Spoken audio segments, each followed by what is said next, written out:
when you do your day-to-day tasks, you might notice that things take time, right? It's not possible to have things not take time. But if you notice that if you actually look at your daily schedule and you find out where this task should fit in the day, then your work is going to be a lot more efficient. Let's say if you don't do that, then your work doesn't have a limit, it doesn't have an end, and it could take, a year to do it, it could take 2 years, or you could do it like within this week. So I have basically three things that will help you define work a little bit better, and it's a little bit of a trick to get simple tasks done, which should be quick to do, but they don't actually end up, being quick. So it should help you breeze through all of these tasks, and it should also apply to longer tasks as well, like big projects. My name is Amon. I help people with mental and physical health reframes to, help better their life in whatever the way they want to do. So first things first, whenever you want to do anything, you have to first of all define the time to do the task. If you don't define the time to actually do that task, it will be infinite, right? It'll be infinite until you have a deadline. That's why school gave you deadlines. But whenever you want to have your own, personal goal, most times you just want to say, sometime within the year I want to do this goal. And then when it becomes the end of the year, you just don't do anything towards it. And then you're like, where did the whole year go? So Parkinson's law is basically telling us like, whatever time we allot to work is how much time that task will take. If you give yourself a full day to clean your room, then you're going to find ways to clean your room. You're going to first wipe off all the dust on, your desk or whatever. Then you're going to start cleaning it. Then you might rearrange stuff. But if you give yourself an hour to do it, you're going to know, okay, let's do the 80-20 of the task, right? Let's do the 20% of the things that will give us 80% of the results, right? So you do like the wipe out the dust, do a little bit of like cleaning, then quickly rearrange and organize your stuff, take your laundry, put it in the laundry bin, and boom, that's it, you're done, right? Or else if you spent the whole day, you could do whatever you wanted to. You could just like start rearranging things. You could, I don't know, move your desk from this side of the room to the other. You'll just find out random things to end up doing. And one, that's a waste of time. And two, you just wanted to clean your room, but you ended up reorganizing it, changing the setup of your room. Maybe that's what you wanted to do for a long time, but this is a waste of time, essentially. Another example is like back in school. In schools, we obviously had essays and stuff like that, but if the deadline was in 2 weeks, you might take the first week to like, I don't know, do the random research, and I don't know, the next 3 days after that, just like doing an outline, and then you might do like on the last day, you'll do the essay. Or people who procrastinate, they might not do anything until like 2 days before or even 1 day before and finish it all in one sitting, right? Now think about how powerful that is, right? You could have spent the whole 2 weeks doing like an hour every day or like 30 minutes every day worth of work on it. Or the people who procrastinated, if they got good grades, then you see how much more efficient that is, right? They didn't spend that whole 2 weeks worth of time just like dilly-dallying and like wasting it, right? They sat down for 1 day, like 3-6 hours, right? And they finished it all right then, right there, and they submitted it. If like someone who spent 2 weeks got the same grade as someone who did it in 3 to 6 hours, right? Look at how much better that is. Imagine if you could just do everything in like 3 to 6 hours, right? Like no matter how big the task. Now obviously it's like the mental health aspect of it, like there's gonna be a little bit more stress when you're trying to like finish it like 8 p.m. to 12 a.m. right before the assignment is due. But who's more efficient with their time, right? Technically the procrastinator, because they condensed maybe 2 weeks worth of work, an hour every day, call that 14 hours, into like 6 hours. They're twice as efficient, right? But everyone would like to believe that the person who didn't procrastinate, who did like an hour every single day, all the way up until like the end of the assignment when it was due, they're more efficient. Technically, they're not more efficient. They're just like, splitting their time up. And also they're less efficient because, the studies show that it takes like anywhere from 15 to like 30 minutes to refocus on a task. So that person is also wasting like 15 to 20 minutes, let's say, every single time they want to work for an hour on just trying to focus on the task. But if you block it up into one single time, then you're wasting less over time, basically, because you only have one session rather than 14 sessions. Another trick that I use sometimes is just imagine like you have $10,000 in your checking account, right? Someone just gave it to you. but you'll lose that $10,000 if you don't do the task, the biggest task that you wanted to do today. And if you think about it that way, you're just going to do that task, right? You're going to do it first things first. And on top of that, you're going to do as much as you can to dedicate towards that task and trying to finish it quickly as possible. Okay, so how should everything go, right? So in reality, when you're doing something like this, what you should be doing is first estimate how much time you think a task should take. Like finishing an essay, call it like 6 hours maximum, right? Including research, including the outline, including writing it. You can get it done. Like when I was doing my essays for like my English class in, high school, I would first do, the research for like an hour and a half. After that, that's basically it. And then you can skip the outline if you wanted to, right? If you were good enough at writing, and then sit down an hour and a half, 2 hours. You're basically done most of the essay. And then after that, you're just basically just editing it, right? But have like an actual time limit set. Like if you haven't worked that efficiently before, maybe you're like 6 hours to do an essay. This doesn't make sense. So it should be like 2-3 days minimum, right? That just tells to me that you haven't achieved that level of efficiency just yet. So what you should do is just try to estimate how much of a delta there is between your current time to do and finish a task and the most efficient time. So even me, that's probably not the most efficient time. You could probably finish an essay like start to finish in 3 hours, an hour for research, an hour for outline, an hour for the actual writing, right? And probably with AI as well, you can speed up those things a lot more. But then you should see like what's the delta between, let's say you say 3 days and the real time is like, I don't know, 6 hours. Just try to first of all cut it down by 3 days and then put it into one time block. So you say, okay, it might take 3 days to record and edit a YouTube video, cut it down to 1 day, and then see that it might take maybe 3 hours instead. But the main thing about this is just having that time limit in place. If you have that time limit in place, you can first of all put it into your calendar, and you can have other things around it. That was my biggest problem. When I started using my calendar, I would just have only one thing in the calendar because I just wanted to focus on that one thing. And guess how long it took to do one thing? It took the whole day. But as soon as I started putting everything into my calendar, like workout from 5 to 7, then 7 to 7:30 shower, and then 7:30 to 9 do some work, then not, as soon as I started doing all of that, then I sort of started having time limits in my head. Like when I was working out, I'll be like, okay, 6:45, I gotta wrap up my last set and just go back home. So let's say you're doing some bullshit tasks like checking email, right?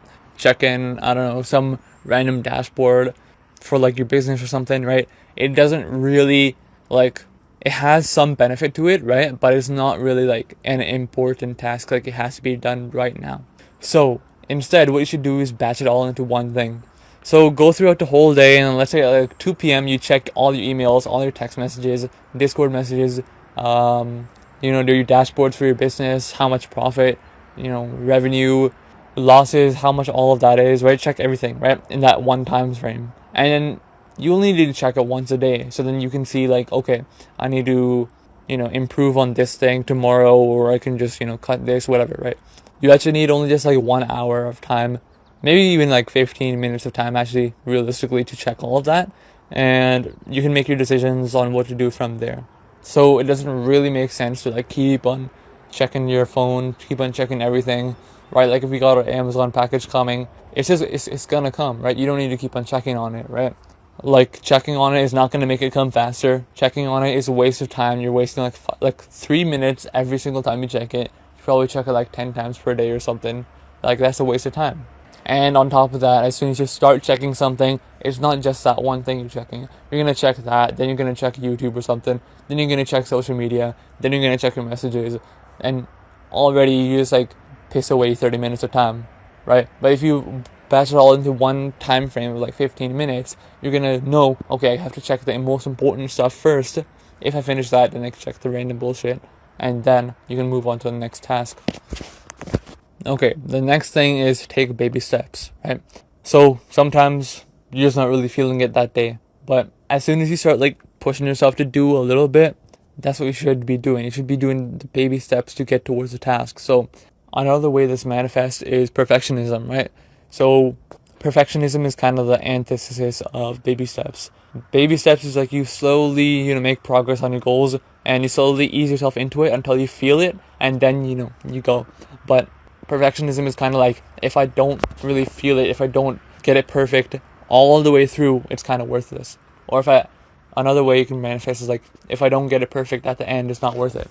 So perfectionism kind of like steals all of that like potential work that could be done, and it either stops it before it happens, or it kind of like ruins everything as soon as like you feel like this project isn't really perfect, so why do anything with it? Why continue working on it? Why release it, right? So instead, that's why I think baby steps is better, because baby steps, first, let's say you're not feeling it. Let's say you feel horrible, right? I learned this from Iman Gadzhi, but basically, let's say you're in bed and you want to go to the gym, right? Like, it's in your schedule, you go to the gym as soon as you wake up. If you wake up and you feel horrible, just like tell yourself, okay, just get out of bed, turn off the alarm, and if you really don't even feel like putting on your shoes, go back to bed. Putting on your shoes is such an easy task, right? But you're not saying it, go to the gym, put like a PR smash in workout over there, and then come back, right? That's not your goal. Your goal is just put on your shoes. And then put on your shoes, okay, just grab your keys. If you don't want to even like grab your keys and you're still not feeling it, then you go back to bed, right? But grabbing your keys is so simple. And then you baby steps yourself, like, okay, just open the door, get in your car, and then if you still don't want to go to the gym, then drive to the gym. If you still don't want to go to the gym when you're in the parking lot, then like it doesn't make sense. Your body's not gonna allow that. Like sunken cost fallacy. You already drove there, so might as well. Baby steps is just trying to get you to that point where sunken cost fallacy kind of kicks in, and you're just like, okay, I might as well. Sunken cost fallacy can also be like, a bad thing, but if you use it to your advantage, then, use it to your advantage. Now, another like kind of benefit of baby steps that you can kind of take advantage of is like, when you're going through these things, right, you kind of need a little bit more motivation on those days where you feel like horrible, right? So you need to give yourself a little bit of credit, like, okay, at least I got in the car, right? You could have just stayed in bed and just like turned off the alarm, just like, and sleep and whatever, right? But you got to give yourself credit. That is discipline, right? You did get out of bed, you still got into your car, you still got your gym bag in there. That is some discipline, right? You got to give yourself credit for that. As soon as you start giving yourself credit for that, and then you're like, okay, yeah, that was some discipline, some act of discipline. So, and then as soon as you start feeling that, you're like, okay, today I have done some acts of discipline, so I might as well do another act of discipline, just, go into the gym. The problem, if you don't, if you do baby steps and you don't give yourself any credit at all, you're like, okay, this is such an easy task, right? Then you start to build like a link, like over time, you start to build a link of pain and your goals. Obviously, there is a link of pain and your goals, but if you're not enjoying any task towards your goal at all, right, over time, then why would you do it? Eventually, like let's say the first 2 weeks of going to the gym, that's pain, right? Basically, just grueling pain. You don't know what you're doing. You feel like people are judging you, right? You can't lift anything. You're lifting like 5-pound dumbbells. Like nothing is going great. You're not seeing progress. Everything is horrible. But after like 2 weeks, you start to get the grip of things, and then it starts to become enjoyable. And it's not really an active discipline anymore. It's just like, I already started this whole thing, this whole journey, so let's continue it. Let's see how far it goes, right? It's kind of like a different frame of mind that you're using to look at everything. But then if you start to give yourself like no credit at all, eventually you won't even notice those things. Like, okay, like last week I was lifting 5-pound dumbbells, now I'm lifting 10. I doubled my strength in a week, right? If you don't look at that, then you're definitely not going to realize like in the long term that you're actually making progress. You're not going to realize this is a good thing, and you're going to start to develop that link between pain and the work that you're required to do to reach your goals. And if there is that link, then you're just not going to do it. Now, if you take baby steps and try to push it into like a different kind of like way of thinking, into actually planning your tasks, instead of actually like having a big goal and big task, like, okay, let's start a business, right? Start an online business. Okay, let's get a 10 out of 10 physique. Try to like understand what it is that actually gets that to happen, right? To start a business, what actually makes a business started, right? Maybe to you it's buying a domain, getting a website.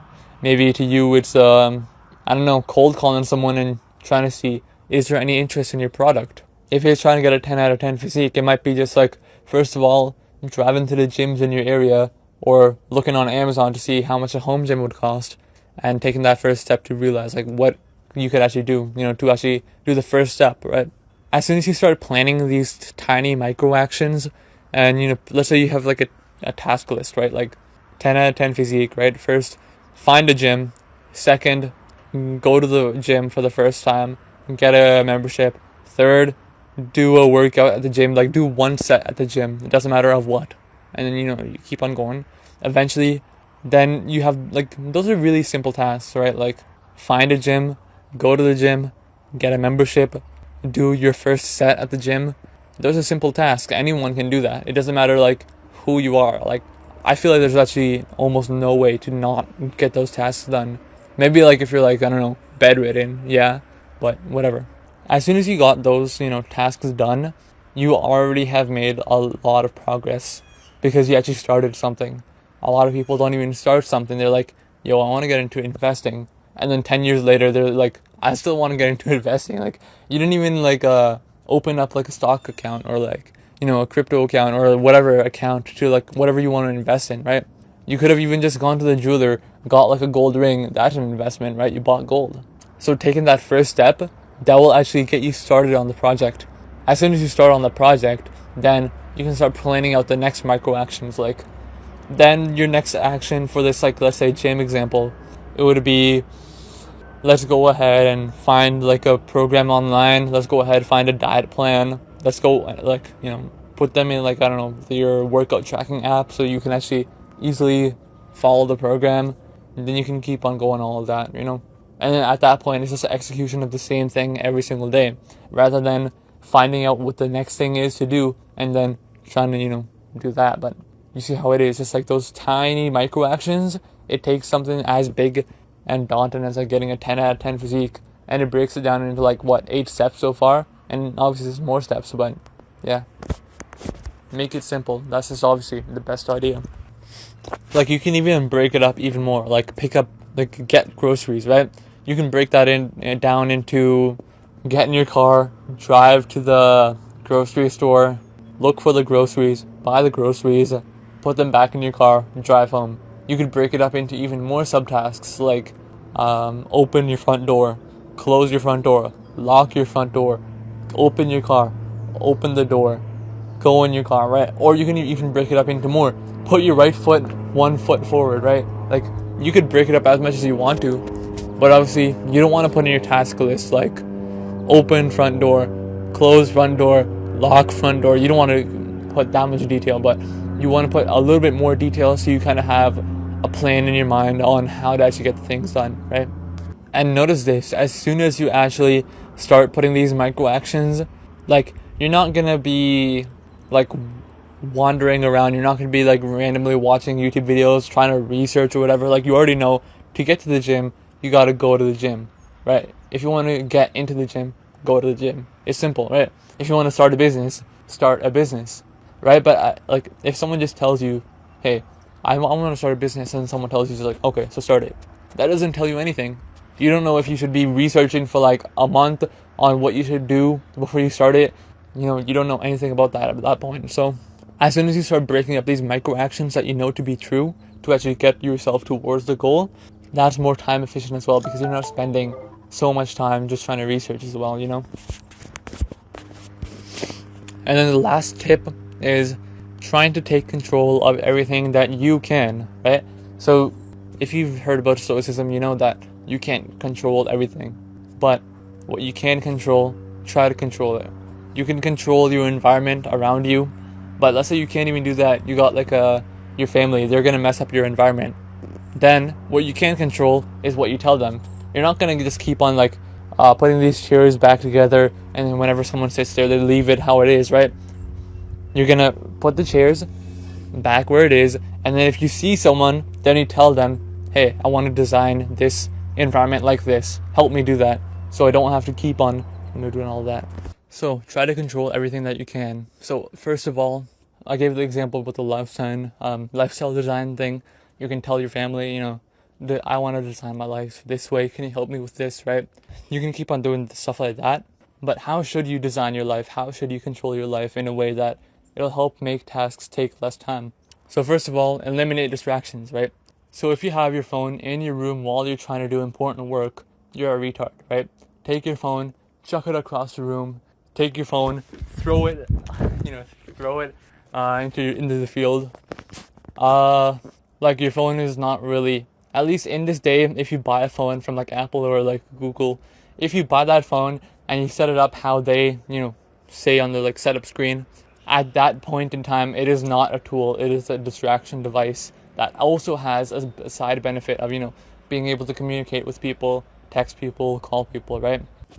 So I did say about that statistic earlier, 15 to like 30 minutes of time it takes to actually refocus on a task when you get distracted.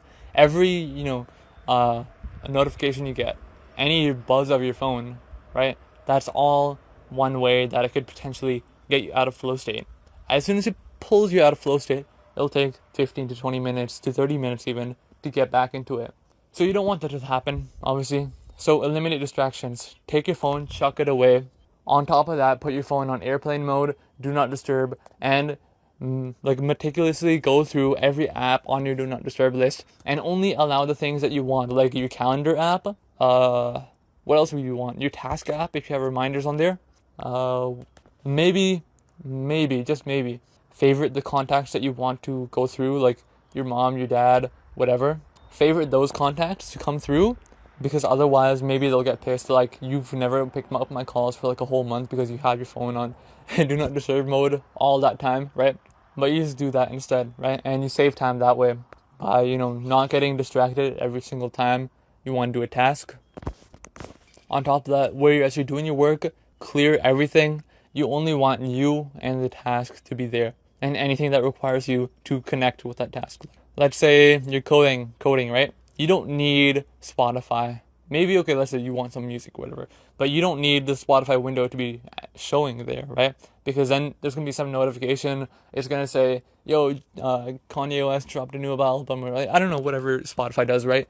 But obviously, you can just close that window, just minimize it, right? If you want something even better, your local files, just download the music. If you download the music, it's not going to distract you, right? It's not going to say like any notifications. There's nothing to do. It's just playing a file. That's it. It's simple. The more simple you go, the less likely you are to get distracted, because Spotify, their goal is to get you on the platform for as long as possible, because if you're on there for as long as possible, they can serve you more ads. But if you pay, then whatever, they already got you to pay, right? But they're not going to just swap out the whole platform to make it less addictive if you pay, right? If you have like a notification dashboard, okay, no scratch that. If you have Discord open on this side, why do you want your, this is exactly what we threw our phone across the room for, what we put our phone on a different side of a house for, right? So we don't get distracted. Now, why would you put a big distraction like Discord on your second monitor or something like that, right?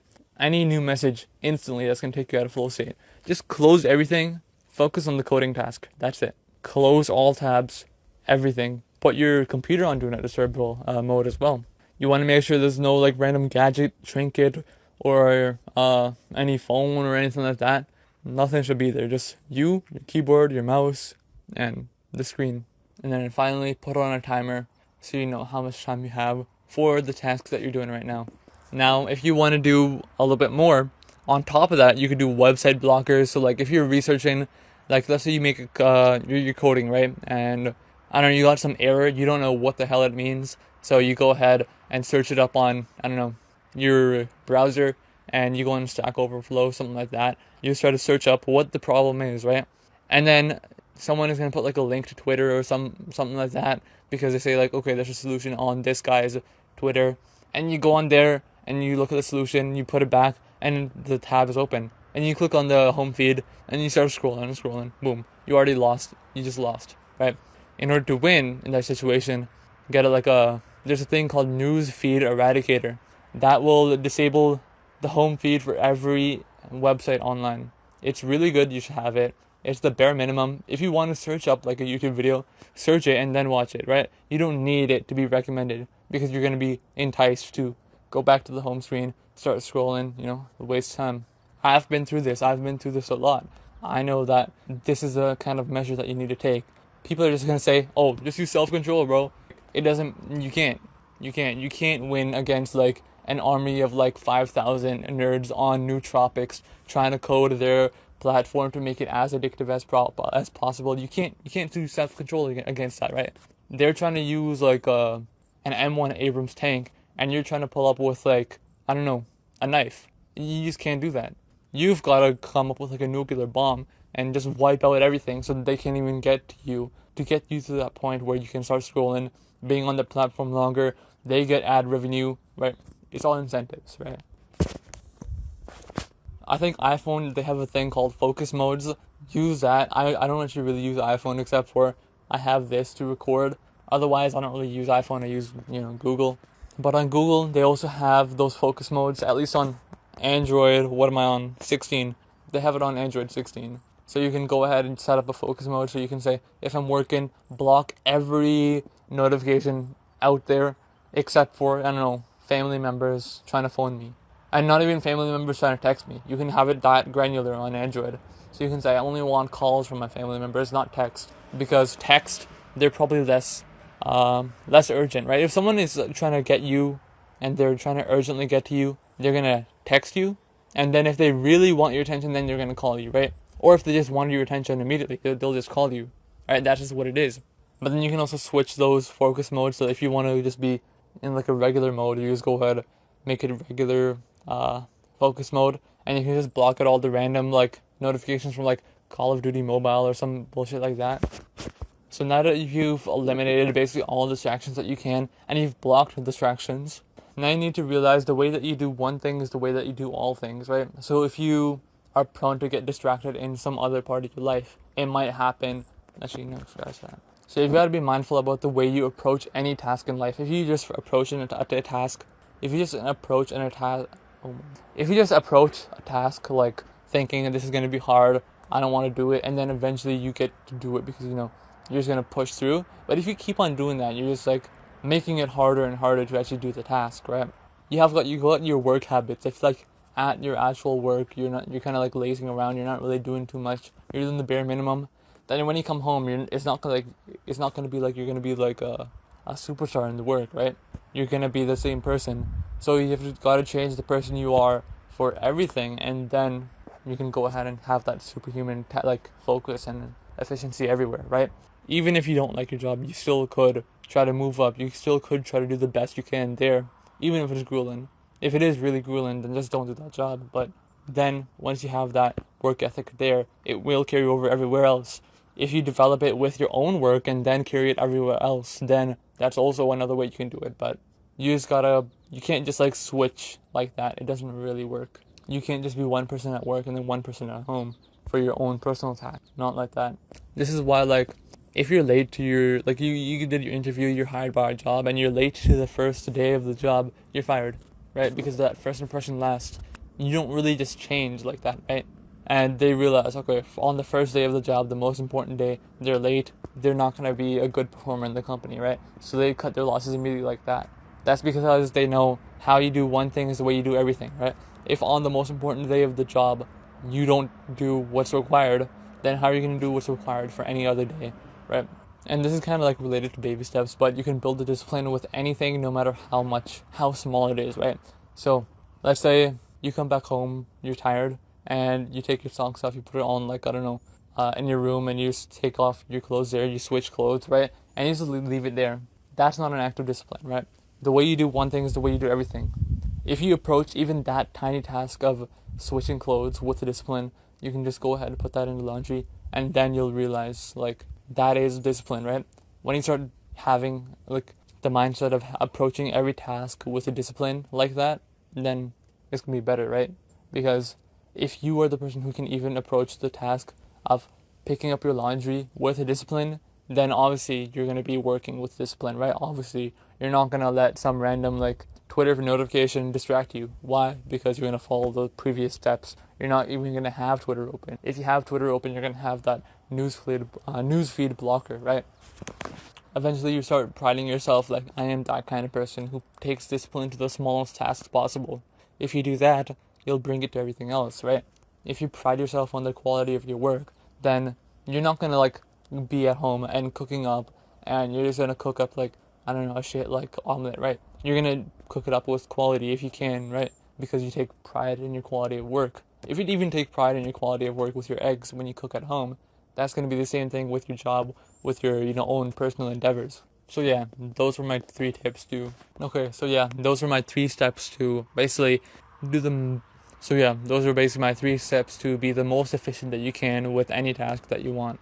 1, Parkinson's law. Have a defined time to do that task. 2, you want to take baby steps. You want to take the most micro actions that you can, that you would like, want to actually list out, and first of all plan those and then execute on those because they're simple, it's easy to do, right? And 3rd, you want to try to control everything that you can with your lifestyle design. You want to make sure that your workspace is designed as best as possible to do a task, right? So yeah, if you like this video, you'll probably like my video on it's a pretty short video, I think, but it's a video on how small tasks are not actually small, how you can underestimate how small one tiny task is. It's a really interesting video. If you want to check it out, it's going to be somewhere on screen here. Go ahead and click on that video, and I'll see you later.